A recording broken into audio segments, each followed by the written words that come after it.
एक ऐसा प्रोडक्ट जो सिर्फ लकड़ी चिपकाने के लिए बना था, वो इंडिया के कल्चर का हिस्सा कैसे बन गया। आज बड़ी से बड़ी international companies, Japanese companies, American giants सबने इंडिया में घुसने की कोशिश की थी, लेकिन फेविकॉल का मार्केट शेयर कोई तोड़ नहीं पाया। आज की वीडियो में हम देखेंगे एक चपरासी की कहानी जिसने मुंबई के बेसमेंट से शुरू करके 70,000 करोड़ का एम्पायर खड़ा कर दिया। ये कहानी है फेविकॉल की। कहानी की शुरुआत होती है 1950s में। उस जमाने में कारपेंटर्स जब फर्नीचर बनाते थे तो वो सरेश यूज करते थे। ये जानवरों की चर्बी से बनता था और इसे उबालना पड़ता था। इस पुरानी तरीके में सबसे बड़ी दिक्कत ये थी, इसमें बहुत गंदी बदबू आती थी और ये मजबूत भी नहीं था। इस परेशानी का हल ढूंढने के लिए कहानी में एंट्री होती है बलवंत पारेख की। बलवंत पारेख जो असल में एक फ्रीडम फाइटर थे और लॉ की पढ़ाई कर चुके थे। मुंबई में गुजारा करने के लिए उन्हें एक डाइंग प्रेस में प्यून की नौकरी करनी पड़ी। उन्होंने लकड़ी के वेयरहाउस में भी काम किया। वहाँ उन्होंने देखा कि कारपेंटर की जिंदगी कितनी मुश्किल है।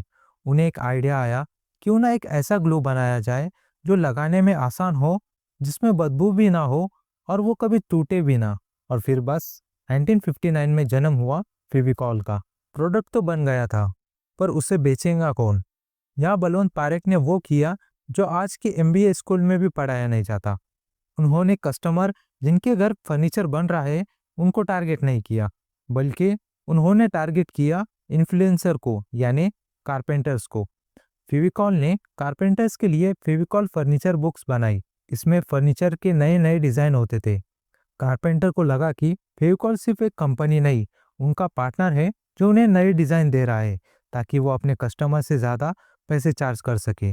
उन्होंने फेविकॉल चैंपियन क्लब बनाया, कारपेंटर्स को सोशल रिस्पेक्ट दी, उनके बच्चों के लिए स्कॉलरशिप दी। इसका नतीजा ये हुआ, अगर घर का मालिक सस्ता ग्लू यूज करने कहता तो कारपेंटर मना कर देते और कहते, साहब मजबूती चाहिए तो फेविकॉल ही लगाना। ये फेविकॉल का सबसे बड़ा सुरक्षा कवच बन गया। लेकिन फेविकॉल को सिर्फ कारपेंटर तक सीमित नहीं रहना था। 80s और 90s में एंट्री हुई मार्केटिंग जीनियस पीयूष पांडे की। उन्होंने फेविकॉल को बोरिंग इंडस्ट्रियल प्रोडक्ट से एक फन ब्रांड बना दिया। याद है वो एड जिसमें बस के ऊपर लोग लटके हुए थे, या वो आदमी जो अंडा तोड़ नहीं पा रहा क्योंकि मुर्गी ने फेविकॉल का डब्बा खाया था।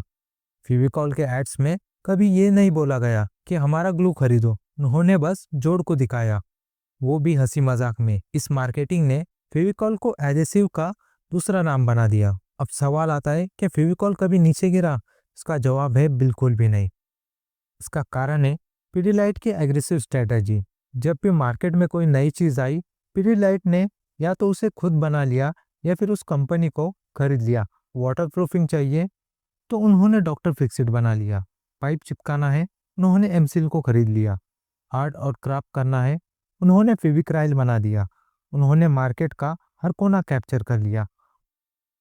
उन्होंने कभी अपनी क्वालिटी से समझौता नहीं किया और ना ही कारपेंटर्स के साथ रिश्ता तोड़ा। बलवंत पारेख जी अब हमारे बीच नहीं, लेकिन उनका बनाया हुआ ब्रांड आज भी मजबूत जोड़ की पहचान है। फेविकॉल की कहानी हमें सिखाती है कि अगर आप अपने यूजर की जिंदगी आसान बना दो और अपने ब्रांड को लोगों के दिलों में इमोशनली जोड़ दो, तो आप सिर्फ एक कंपनी नहीं रहते, आप एक कल्चर बन जाते हो। और फेविकॉल का ये जोड़ आसानी से टूटने वाला नहीं है।